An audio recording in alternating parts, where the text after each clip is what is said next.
Hello and welcome to the Wellness Connection podcast with Fiona Kane. Today I have another guest and we're going to be talking about a few things, but we're essentially going to be talking about loss and anger and how these things can affect our health. So without delay, I'm going to introduce Mick Rowe. Hi, Mick. Hi, Fiona. For those who don't know you, give us a little bit of your background. Yeah, of course. So my name's Mick Rowe and I host a podcast called Suicide Sucks, which ultimately I interview guests who have made attempts on their life, but are still here to tell the tale. Hopefully, offering hope and showing that, there is another solution to the problems that people may be suffering from. Yeah.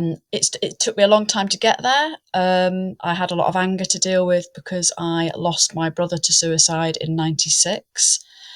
And as a spin-off from the podcast, the importance of health and well-being and basically spending time in nature has become a focus for me. And I now offer well-being sessions and an online experience to help people really connect with nature. Mm. Yeah, it's there's something about when, if my headspace isn't so good, I sort of go outside. There's something about nature. It's grounding. It's bigger than you. There's a lot of beauty in nature as well. There's just something really healing about nature, and I know for my own mental health, I find it really useful. So it's great that that's part of what you're doing there. Absolutely. So a little bit about how I set up and why I set up Mm, Suicide Sucks. yes. So I mentioned that I'd lost my brother to he took his own life. And I think it probably took me a good 25 years to get over it, if I'm honest. I thought I was over it. I thought I'd dealt with it. I was 22 when it happened. And, quite quickly after, I thought I'd dealt with it. But, grief's, oh God, it's an incredible thing. And all those stages that you go through, and not necessarily in any particular order, and it can come at you wham bam. And that's basically what happened to me. I suffered two slip discs and sciatica about 6 years ago, and I was completely out of action for about 9 months in total. And I am convinced now that basically that was the emotional pain that I hadn't dealt with manifesting itself in my body as physical pain. And my body was literally saying, you need to deal with this and you're not going anywhere until you have. Mm. So I went through, I was booked in for an operation and everything, Wow. microdiscectomy. And I tried everything. I was one of those that would try anything going, acupuncture, Reiki, mindfulness, which was another thing that did help actually. But yeah, I tried everything. And strangely, at the same time, my other brother was training to be a kinesiologist in London. And he needed somebody to experiment on, really. So he used me. And for those who don't know, kinesiology is a really strange thing. It's very holistic and it takes on about 5 different categories to do with physical, the physiology aspect of it. It takes on board any what's that word? Allergies and intolerances that your body may have. It uses acupuncture. It uses visualization. So it treats like everything. And if I can, I'll tell you about the experience that I had Yeah, yeah, where sure. I dealt with the grief, I believe, of Mm. my other brother, James. Yeah, so there was this one particular incident where my brother got me to do this visualization. So I would be laid, it was like a treatment bed, laid on a treatment bed, and he got me to tell me what was the biggest emotion I was feeling at that time. And I was like, anger. And he got me to really talk about anger and what was I angry about. And, it was James who had taken his own life. And he said, right, really hold on to that anger. He said, now what I want you to do is I want you to imagine that you are like a knight in shining armor, and you're completely covered in armor. And bit by bit, you're going to take this armor off and chuck it on the floor. So, suspended my disbelief and started taking these pieces of armor off and throwing them on the floor bit by bit. And then he said, right, there's a big pile now of this metal on the floor.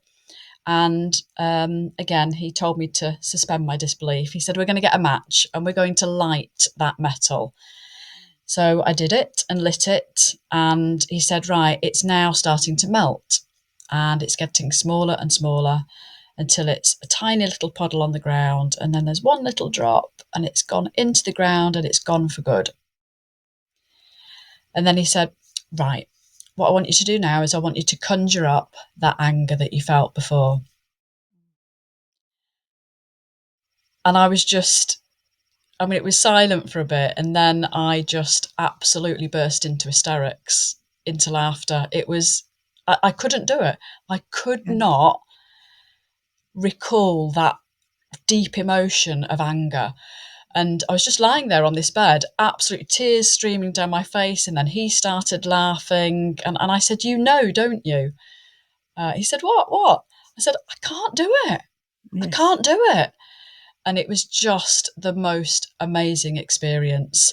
And it didn't happen instantly, but gradually, like 2 weeks later, I cancelled the appointment, the operation. I didn't need it. And I've been, touch wood, I've not had a problem since, and I am convinced that it was that blockage of the emotion that needed Yeah. to be released. I've had a few kinesiologists on the podcast over the last year or so, and heard all sorts of amazing stories about how it works for people. And I don't know how it works or why it works, but it seems to work. Yeah. And there's nothing to lose, is there? So it's pretty amazing story, and just being able to let go. Did you even realize that you had that much anger? Like, was that sort of obvious to you before that? No, so you didn't realize it. No, Yeah. Mm. no, not at all. If somebody had ever asked me, how do you feel? Are you angry about it? And I'd have been like, no, no, but yeah, I was. Yeah. I know I was now. Yeah, Yeah. And maybe it's because that's sort of not acceptable feeling to have or something. I don't know. It's like, because when you've lost someone, I suppose the last thing you want to do is acknowledge any anger around it. And there's so quite much grief right. and so many other feelings that but it's I think, in my experience of talking to people who've been through this, I think that anger is definitely one of those things that comes up, but it's one of the less sort of acceptable Absolutely. Because I feelings, or it think, doesn't feel right or okay to have that feeling. Yeah. yeah, I think it's looked on as a negative emotion, isn't it? And yet, Yeah. really, we need to embrace all of them. Yeah, yeah, and it's only natural that you would feel all of them as well, because it's so devastating and so shocking, and I imagine that there'd be a level of, why because it's when someone does that, it doesn't just inflict a problem for them; it's their whole family and all their loved ones and everyone who suffers. So I can only imagine you'd be feeling, "Oh, how could you have done this to us? How could you have done this to me?" So yeah, Yeah, and also the yeah. waste when the beautiful life is gone. The waste about all of the things that could have been and would have been and all of that. So I can only imagine that all of those emotions would have been there. Yeah. And it wasn't really until obviously I dealt with all those emotions that I could then move on and actually do something. I kind of felt like I'd got this chance to now that, because I felt like I had dealt with it, I could actually do something good. So that's kind of why I set up the podcast, because Yes. I kept thinking that what could have helped him, and potentially if he'd have had the opportunity to listen to somebody who was telling their story and it was exactly like his, but this person had made attempts but got through it. I Mm. mean, that's got to be a beacon of hope for somebody Yes. to think, oh, well, I might try what he tried, you know. Mm. Yeah. And how are you finding, like, how long have you had this podcast for? How many people have you spoken Yeah, to so so I kind of properly started working on it from March, Mhm. and I've interviewed, I think I've got about 15 episodes out there. Okay. In September, I went on a road trip in my camper van, because I actually record the interviews in my camper van. So Right. it's a little bit quirky, and I do it because it's private for a start. Nobody Yes. can interrupt you. We can stick the kettle on. I've normally got my dog with me, so he kind of chills everything out a bit as well. And Yes. everybody that's come on says that, it's a really cozy, So peaceful that and do they safe is this environment. online or do they come into the, camper van with you? They come into the camper van with Oh, so me. it's in person, Yeah, yes, yeah. yeah, Yes, it's it would lovely. be a I've done nice a few, because I've had people in America that have wanted to come on. I have done a few on Zoom and things, yeah. but I much prefer the face to face. And for those who didn't pick up the accent, of course, everyone knows that, my podcast, I'm Australian, but you're in the UK. Yeah, exactly. But so yeah, the one thing about the podcast as well is that everybody's story is different. Yes. You sometimes worry, don't you, that there's going to be too many similarities with somebody else and da da da da. But we're all so unique, and every time somebody gets in the camper with me, I'm literally, my jaw hits the floor, because I'm like, oh my god, that's just incredible what you've gone through. Yes. So it's Yeah. really humbling, Mm. and I love it. I do love it, and we have a bit of a joke as well. It's not like doom and gloom. It's all about hope and positivity. Yes. Yeah. And that's the whole point too, because I think that, in my experience, our society hasn't been, well, I speak for Western society, or at least where I'm from anyway, in Australia. I know that, uh, these issues are things that we haven't, especially when I was younger, people really didn't talk about these things. Or if things like this happened, it'd be hushed tones and whatever, but no one would actually sort of stop and actually really talk about the issues and talk about what could have made a difference, or what might make a difference in the future, all of those things. And so it's really, really important to, as human beings, it's funny because often want to avoid exploring the hard stuff, but it's actually the hard stuff I find that is, if you're willing to look at it and you're willing to explore it, that's also, I think, where the most healing comes in, and the most, where you learn how to be a bit more robust and a bit more resilient in life, is when you are willing to talk about and be present with the hard stuff. What are your thoughts on that? Yeah, definitely. And I think it's not until you've dealt with the hard stuff that you can attract the good stuff. Mm. Because that's another thing, we all get into this terrible negative thought loop. Once something happens that, isn't great for us, it's so easy. We've all been to a place where, we just a bit, everything's going wrong. And it's so easy to take that one thought and for it to become all encompassing. And I suppose that is with relation to the common aspects of somebody feeling disconnected if they're having thoughts of taking their own life, Mm. where nature comes in. And what made me try and tackle that as a way to, you know, well, create a connection really, and maybe just having a connection with nature can be the start of connecting with others even. I mean, we live in a society now that there's so little connection, and sociable contact. And I just think it's really important that we find that sense of connection. So that I Yes. do sessions locally, in person, where we spend the hour practicing gratitude. We awaken our senses. We do it in this place called the Healing Grove. I mean, you couldn't get any better. Mm. We do an activity which is art based or word based, and then we do some grounding. And I'm always amazed that people will, even if it's freezing cold here in the UK, get their socks and shoes off and, join me in a visualization to, really ground. And Yes.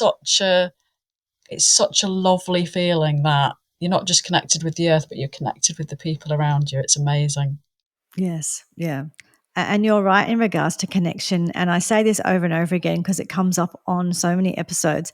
But when we look at the longest study on the longest study on longevity and on keeping your faculties for as long as possible, they were looking for the answer to what it was that it wasn't going to be a cholesterol number, or what factor was it going to be. And it came down to connection, and it came down to someone having your back as being the most important things for for longevity and for that cognitive function as we get older. And it's weird because we're in this world now, like where you and I are on opposite sides of the world having this conversation. So in some ways now we're more connected than ever, but we are, but we aren't. If you know what I mean? So it's more of a discombobulated connection where we might have, people will have so many. There'll be an influencer, or they'll have so many followers, or they get so many likes on every time they do a post or a photo or something like that. But there's a big difference between someone liking your post or whatever and real connection, and it's real connection that I think that we're missing out on in more than ever now. Absolutely, yeah. And I think there's a lot of people who are stuck in their homes as well. I mean, I know there's not lockdown anymore, but there are some people who I still don't think are comfortable leaving their houses. I mean, the rates for things like agoraphobia and, social anxiety, they're just huge. Yes. Yeah. And in fact, I've got relatives who have agoraphobia, and that was one of the reasons why I designed it's only a short online experience, but I did a course with the University of Derby here, and it basically, it's now scientifically proven that the benefits of connecting with nature are the same if you do it digitally. So having audios and videos and really immersing yourself within those can have the same benefits. And Yeah. that's mind blowing. I Yeah. think that's incredible. Yeah, so And if you're listening to it on your meditation app, and you're listening to a storm or whatever the sound, some natural sounds, that will still work. yeah, yeah, Mm, it's incredible. yeah. Yeah, a friend of mine does hypnotherapy, and she explained a study to me once where I think it was like a basketball team, and they did the comparison between a basketball team that did lots and lots of practice, a basketball team that did lots and lots of practice and also did visualizations of winning the game, and a basketball team that only laid on the court and did visualizations.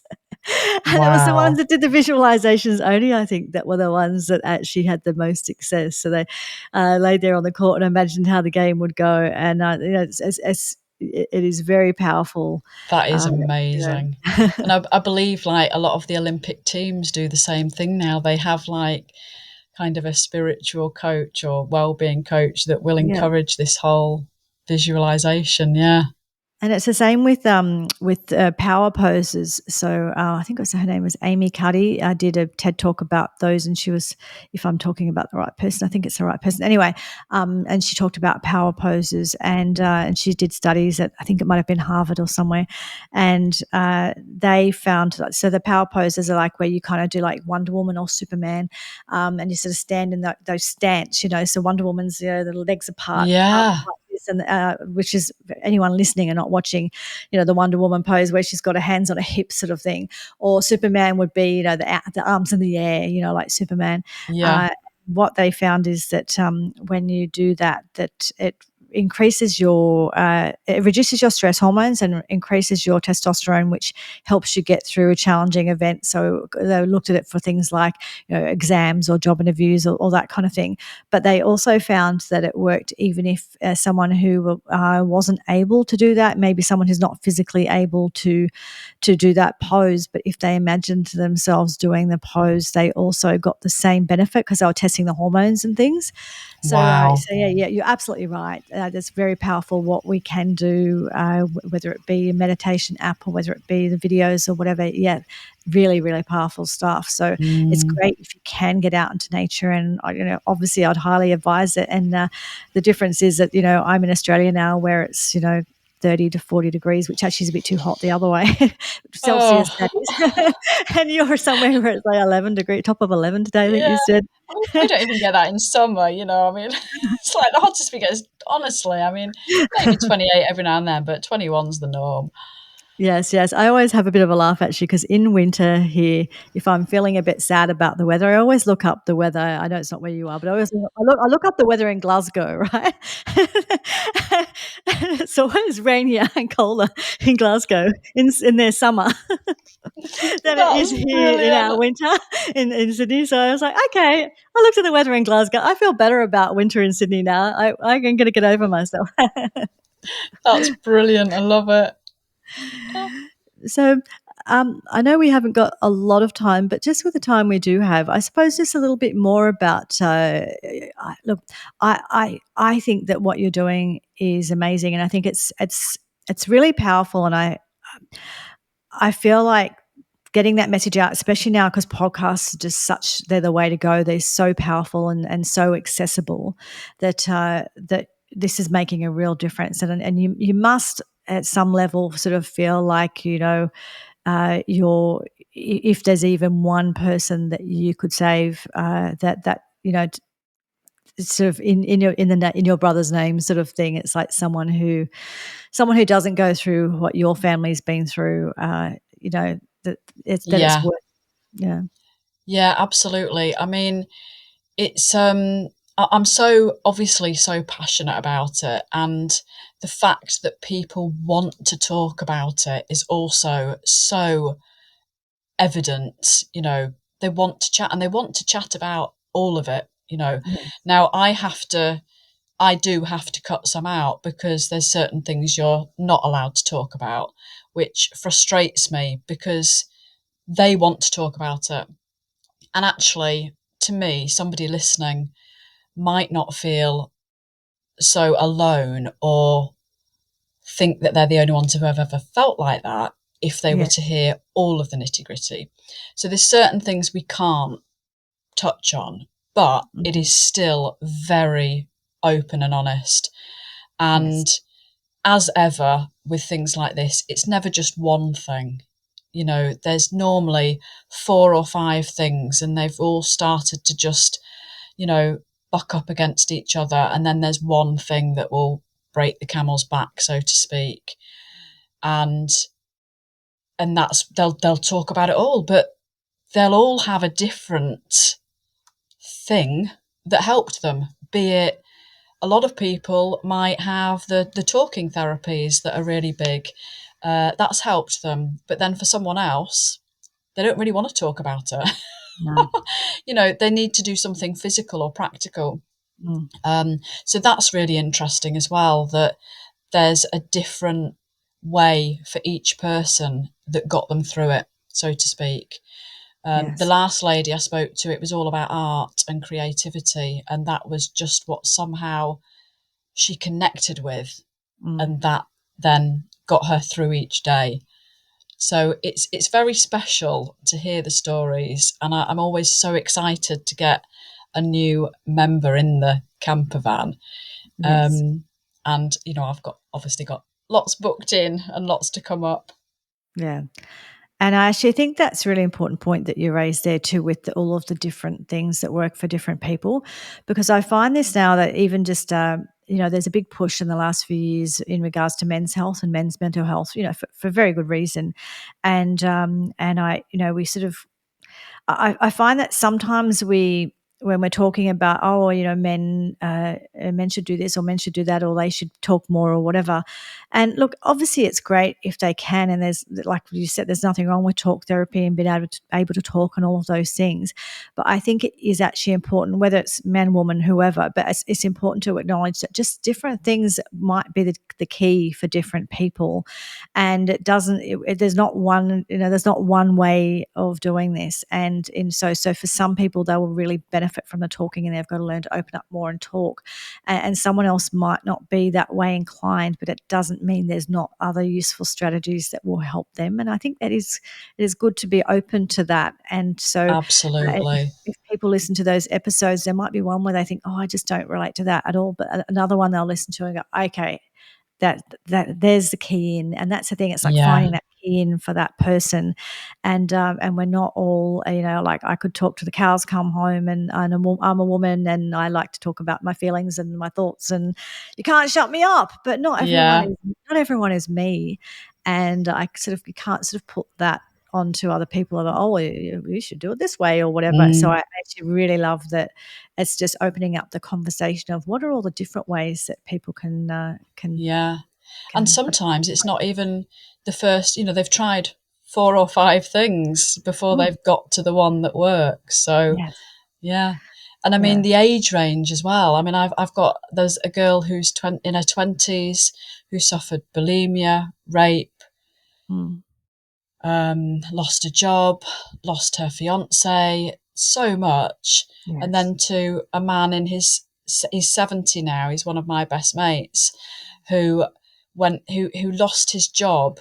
He was a really high powered careerman, and he lost his job in his 30s to a back injury, and he was basically told he would never work again. And he was top of his company with a family to support, and that was just the start for him. And he had a terrible alcohol problem which led to other things. And it's amazing that the breadth of things that people have to deal with and are happy to talk about. mm, yeah, for sure. And is there anything, I suppose, in sort of winding up, is there anything in particular? Because obviously this is a huge topic. We could talk for hours, but we don't have Mm, hours today. But is there anything that you have learned, or any lessons that you've learned that you think that would be really valuable for my listeners and watchers today in regards to this topic? Just any sort of wisdom that you could share. I think a couple of things. I think just being open as you can be to trying something new. So, if there are people who are your listeners who are having thoughts of, ending their own life, there is support there. And it doesn't have to be the medical kind, which often doesn't work for people because that person hasn't necessarily stood in their shoes. Yes. An amazing community online now, and I think it's really important that whether somebody admits it or not, we have all had dark days. Mm, And, it's important to know whatever's going on and whatever people portray, everybody's been at that low point. And it might be that if you talk about it to them, it could help them. So that's another thing. You people worry, I think, that they're going to be a burden on other people, but maybe you don't know what's going on in that person's mind. You could inadvertently be helping them. yes. And the Yeah. other thing I would also just say is I'm really big on, and I did a cyst course over in England here, and it's all about suicide intervention. And the biggest thing that I can recommend to anybody who is worried about somebody is to ask the question, is to literally say, not are you okay, how's it going, but are you having suicidal thoughts? Because as soon as you use the language, the person you're talking to, you can see them physically like relax because you've opened up, you've lifted the barrier, you've opened up the dialogue, and that person realizes that they don't have to hide anything. Okay. So not being afraid of just naming the elephant in the room, being really blunt and just saying it as it is, as opposed to kind of like pussyfooting around, oh, are you okay? So it's like just that really direct can make all the difference, because it sort of like puts a spotlight on and kind of opens the door for them, like you said, that ability to kind of, oh, I've been seen. Okay. Mm. Because it's such a hidden thing, isn't it, too, that they sort of, and before when you said in regards to sharing, it's, first of all, when you see how many people go through these issues, we're talking about connection, it's so common. So, people think it's just them, but it's so not just them. But the other thing too is that, it's that kind of whole thing that when you do share, when you reach out for help, or when you share, or when you tell your story, you give other people permission to share, or to ask for help, or to, whatever it is. But it's like, sometimes the people around us are actually there. Everyone, a lot of people in a situation, and it might not be this situation, but whatever the situation is, there might be a group of people and they're all thinking the same thing. And one person gives permission for the group to actually say something, and then everyone says, oh God, we can do this now. So sometimes people are waiting for or needing permission somehow, and you doing that helps them. But also sometimes it's the whole being a burden thing. Sometimes actually asking someone to step up and help you, as much as it might feel like it's being a burden, it's actually empowering the other person as well, because sometimes we need to step up, and sometimes that part of our journey is that we need to step up and do these things. And so you're almost like stopping someone from having the journey that they need to have by not letting them step up and be there for you. So there's just so many layers to this, but I think it really is, let people help you, because sometimes they need to help you. Absolutely. Mm, yeah. So look, that's really powerful, and I'm so glad that you found some healing around what happened in your family and the loss of your brother, and I'm so glad that sort of, in I suppose somewhat in his name, or in his memory, that you are, you're moving forward and doing something so powerful that I think will make a lot of difference to people. So I'm just so happy you're doing that, and and congratulations for turning around something that is, such a huge challenge in your life, but turning it into something beautiful and something constructive. Oh, thank you. Yeah. Um, so, if people want to, like, obviously, I will put your all of your details in the show notes. But if anyone wants to get in contact with you, what's the best place for them to find you, and like find your podcast? Yeah, so the podcast is on Spotify and it is called Suicide Sucks. And then I've got a Facebook page as well by the same name. So people can follow me on there. And I mean, I get funding every now and then to do things like this, which is fantastic. But sharing, the power of sharing is all I need. I would love for people to be signposted to the podcast. If you know someone who's struggling, they might find a story on there that resonates with them and can help. Yeah, so it might be someone who's struggling. It might be someone who feels like they can help you somehow in what you're doing, but whatever it is. But and I will put those links into the show notes as well.